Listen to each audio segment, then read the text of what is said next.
যন্ত্রণা শেষ তো আমি কেন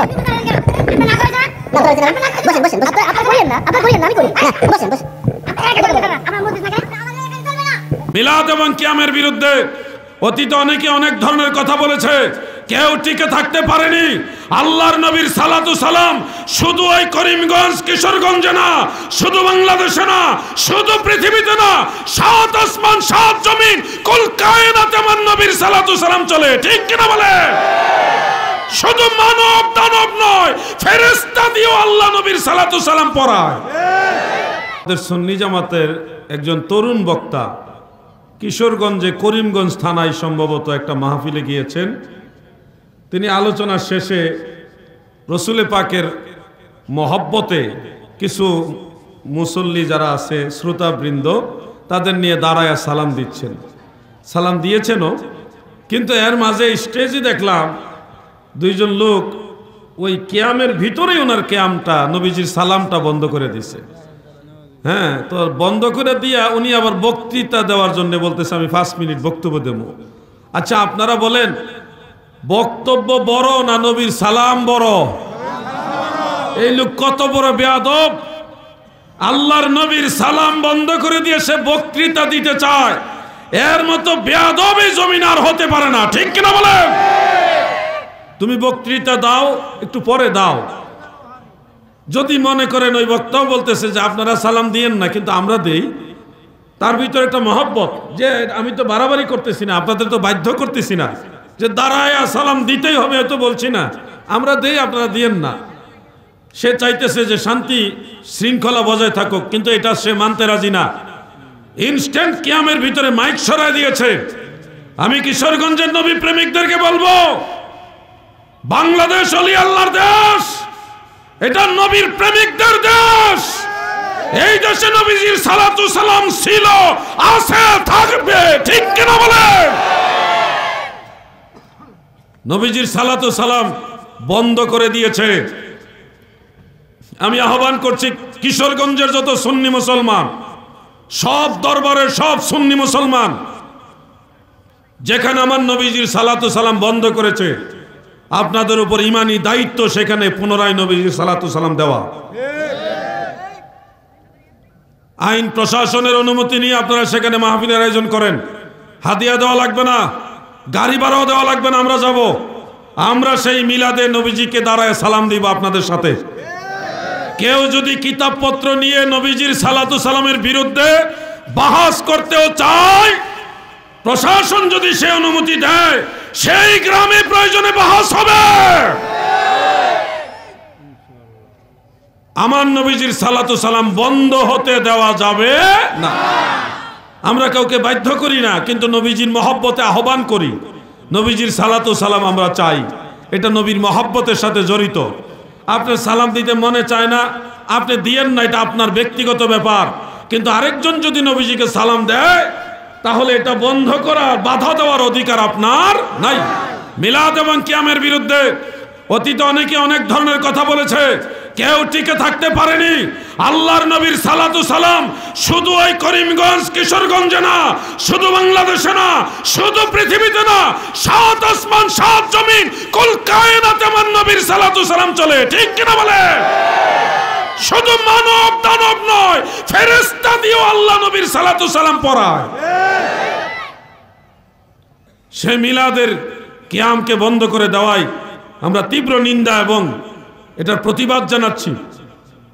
আর বিশেষ করে ওই বক্তা যারা, যিনি মঞ্চে ছিলেন, নাম বলার দরকার নেই, এই ধরনের বক্তা যারা আছেন, বারবার আমি বলি লেখাপড়া করেন, কিতাবাদি চর্চা করেন। বারবার কেন বলি লেখাপড়া করেন, কেন বলি কিতাবাদি চর্চা করেন? বাউল কোম্পানির প্রোডাক্ট হয়েন না।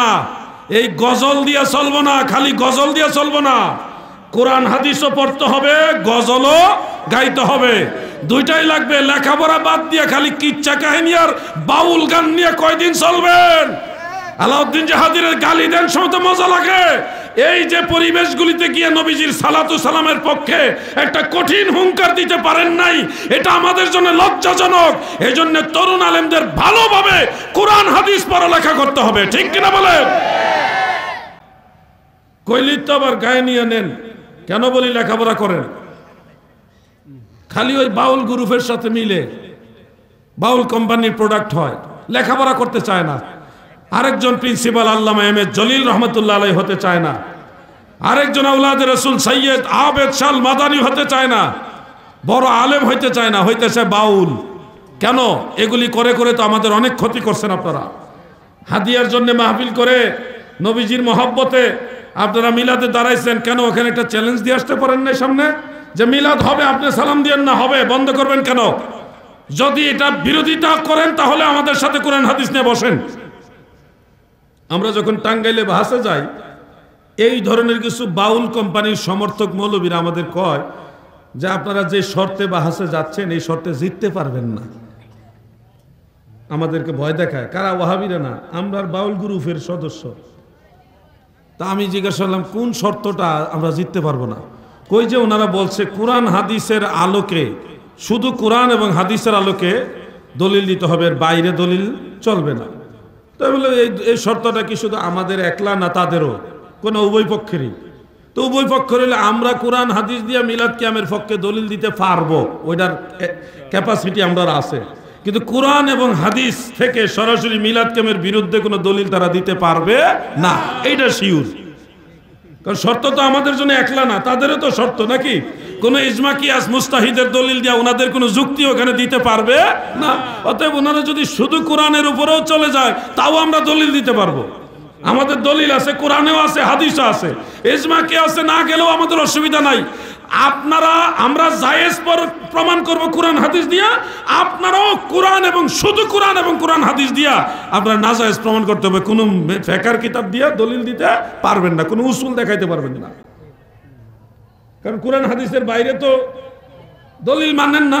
এই জন্যে আমি এইভাবে উত্তর দিছি, ওরে বাউল কোম্পানি কয় যে আপনি তো আসলে একটা মারাত্মক চিজ, এইভাবে তো চিন্তাও করি না। যেমন যে আমরা এগুলো আগে চিন্তা করছি, দিকে জায়গা। কারণ আমরা জানি আমরা দুর্বল হইল, যেই নবীর পক্ষে দাঁড়াইছে ওই নবী দুর্বল নবী না, ঠিক কিনা? আমি মানুষ হতে পারি অতি নগণ্য, যাকে ভালোবাসি তিনি অতি অনন্য, যাকে ভালোবাসি অতি অনন্য, মানুষ হতে পারি অতি নগণ্য। আমার দাদু ভাইয়েরা গো, আমার সময় একেবারে শেষের দিকে, অনেক যুবক ভাইরা মাহফিল আসছে, দেখেন কত ভালো লাগতেছে যুবকদের উৎসাহ দেখা।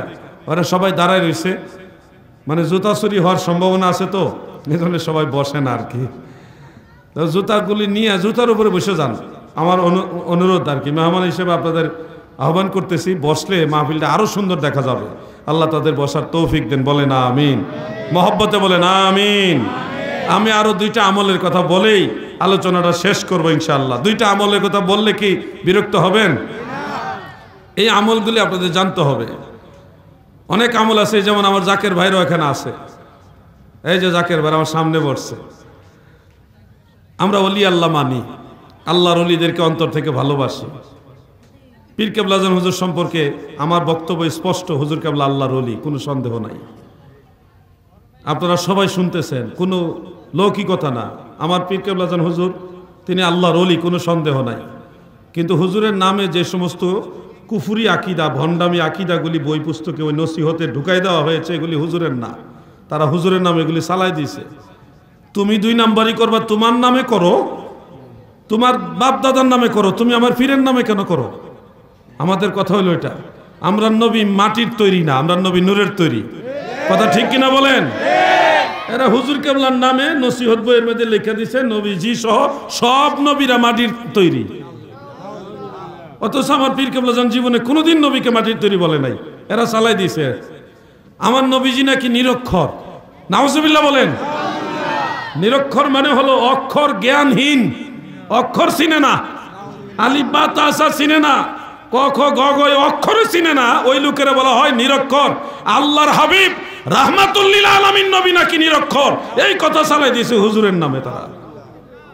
আমরা এগুলি সংশোধন করার জন্য বলছি, আমরা কিন্তু দরবারের বিরুদ্ধে না, ক্লিয়ার করে বলতেছি। আমরা কিন্তু খাজাবার বিরুদ্ধে না। আমি আমার পীরের পক্ষে সব জায়গায় কথা বলি, কাউকে হুজুরের বিরুদ্ধে কথা বলতে দেইও না।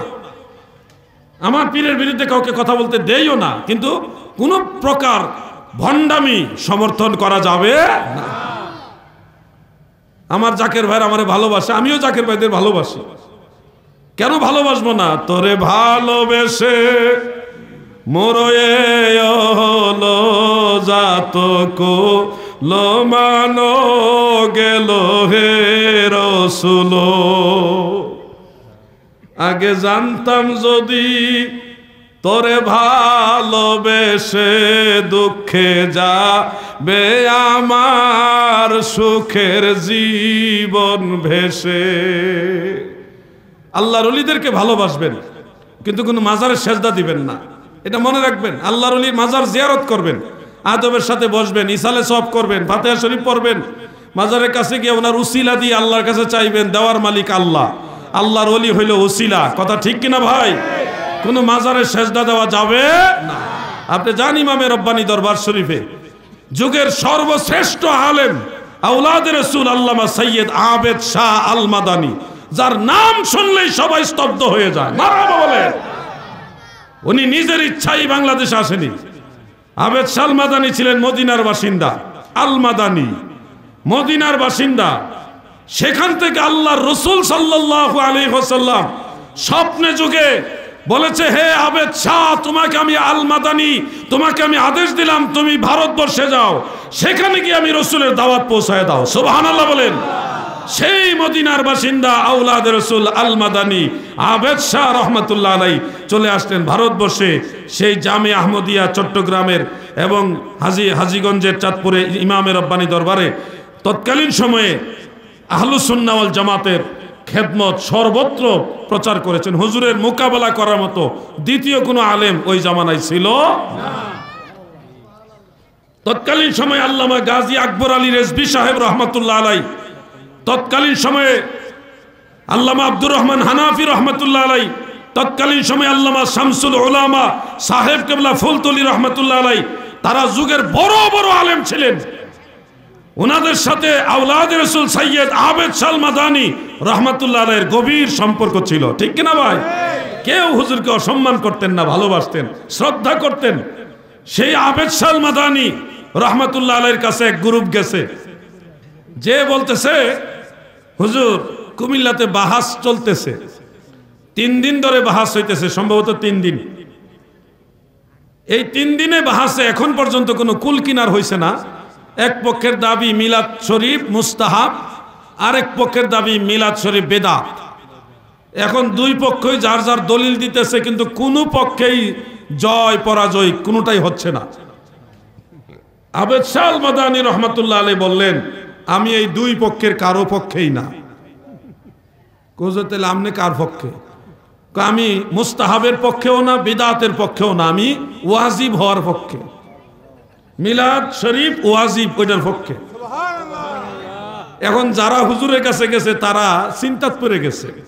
তারা বলতেছে, আমরা 3 দিন ধরে বাহাস করাইতেছি বড় বড় আলেম দিয়া, 3 দিনের মধ্যে মুস্তাহাবই প্রমাণ করতে পারে না, আর আপনি ওয়াজিব প্রমাণ করবেন কেমনে?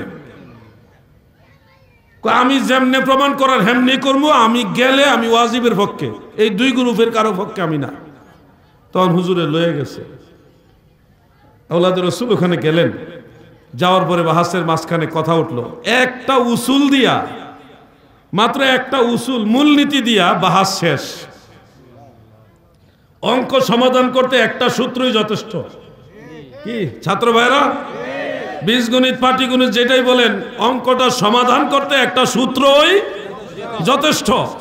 আওলাদের রাসূল আল্লামা সৈয়দ আবেদ শাহ আল মাদানী রহমাতুল্লাহ আলাইহি একটা উসুল দিলেন, মূলনীতি মানে একটা সূত্র দিয়া বললেন যে এই সূত্র, আপনারা কি এই উসুল অমান্য অস্বীকার করেননি? না, অস্বীকার করি না। তাহলে এই উসুল মোতাবেক মিলাদ শরীফ ওয়াজিব।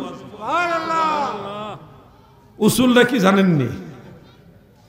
উসুলটা হইল, যারা মুফতি সাহেব তারা এগুলি পড়ছেন, বড় আলেম যারা, অন্যরা এগুলি বুঝতেন না, না বুঝলেও কিছু হয়তো বুঝবেন।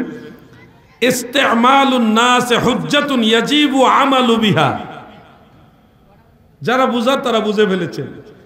ইস্তেমালুন নাস হুজ্জাতুন ইয়াজিবু আমালু বিহা, অর্থাৎ ফতোয়ায়ে শামী এবং ফতোয়ায়ে বাহরুরাইকের মধ্যে আছে এই উসুল মোতাবেক বলখ শহরের আলেমরা ঈদের নামাজের পরে তারা তাকবীরে তাশরিক বলতো, আল্লাহু আকবার আল্লাহু আকবার, লা ইলাহা ইল্লাল্লাহু আল্লাহু আকবার আল্লাহু আকবার লিল্লাহিল হামদ। শুনছেন নি? না তাকবীরে তাশরিকটা বলতেন ওনারা ঈদের নামাজের পরে। কিন্তু সুন্নাহর মধ্যে, হাদিস শরীফে সুন্নতের মধ্যে ঈদের নামাজের পরপরই তাকবীরে তাশরিক বলার কোনো নিয়ম নাই। কিন্তু বলখ শহরের আলেমরা সবাই ঈদের নামাজের পরে সবাই মিলে একসাথে এই তাকবীরটা বলে। এখন মুস্তাহিদদের ফতোয়া কি, যে এটা কি করা যাবে কিনা, এটা অনুসরণ করা যাবে কিনা?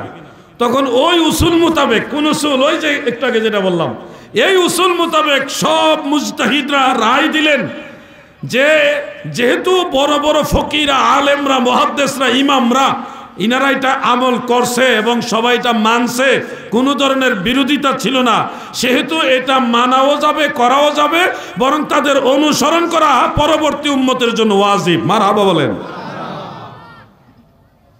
এটা ফতোয়া শামীতে আছে এবং বাহরুরাইকের মধ্যে আছে।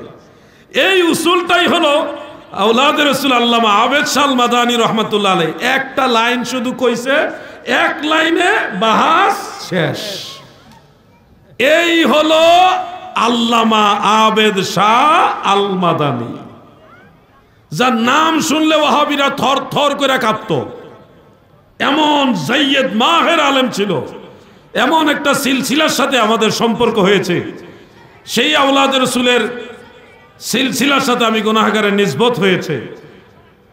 আওলাদ রাসূল আল্লামা সৈয়দ বাহাদুর শাহ মুজাদ্দিদি আল আবিদি মাদ্দাজিল্লাহুল আলী হুজুর দয়া করে আহলুস সুন্নাহ ওয়াল জামাতের ময়দানে খেদমত করার জন্য এই মিসকিনকে, অধমকে এজাজত দিয়েছেন। এজন্যে আমি ইমামে রব্বানী দরবার শরীফের পক্ষে একজন গোলাম হিসেবে, একজন খাদেম হিসেবে সারা দেশে খেদমতের আঞ্জাম দিয়ে যাচ্ছি। আমি গুনাহগারের অন্যান্য দরবার থেকেও খেলাফত আছে, থাকলেও ইমামে রব্বানী দরবারের খেলাফতটা আমার কাছে সবচেয়ে বড়।